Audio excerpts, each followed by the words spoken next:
And if you'd like more information from Church Trainer, you can go to our website, www.churchtrainer.com, or you can call our toll-free number, 866-274-1501, and you can get any additional information from us. We will be adding seminars to our archives on a regular basis, so keep your eyes open, and we'll tell you what's going on, at least from our perspective.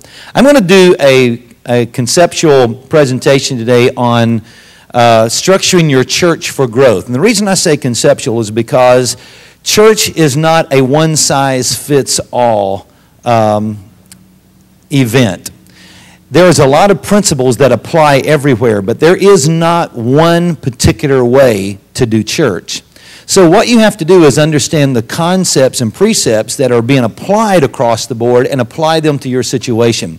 One of the things you'll see in this presentation is how many different types of ways to do church, how many different models and structures there are to doing church. The first thing that you have to understand before you change anything is you have to ask yourself, who's really in charge of this church? The biggest mistake that a lot of pastors make is they try to make changes too quickly, meaning that they go in the door and cast vision before they have enough influence to fulfill the vision. So the first thing you have to ask yourself is, who's really in charge here? Because when you first go into a church, one of the things you'll notice is that the church is made up of all kinds of families. Now, this is what I would call a family church. Now, in particular, this would be the organizational structure for a smaller church. But even in a larger church, those circles would not represent families as much as they would represent staff members and departments and things that are already pre-existing in that church.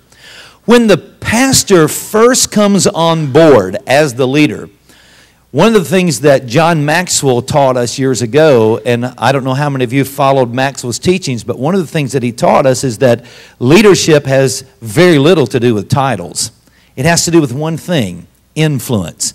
Who has enough influence to persuade people to do the right thing? Because just having a title alone does not necessarily mean that people will do what you ask them to do. Before any major changes are made to structure, before any major changes, any major transitions go on in the church, the first question that has to be answered is, do I have enough influence as the leader to make these changes? Can I convince the people that this is the right way to go? Because when the pastor first enters the church scene, notice on this org chart where the pastor falls. The pastor is viewed as an employee of the church. We've hired this pastor. We're paying this pastor. And something has to change. From that level there, you can make very few changes. As long as the church is board ran or congregation ran, or maybe there's just one person who is really the primary influencer. You can go to some congregations that have had pastoral changes, several pastoral changes, and you'll find out that there is someone in that church who everyone looks to for leadership. Now, they may not have any title at all,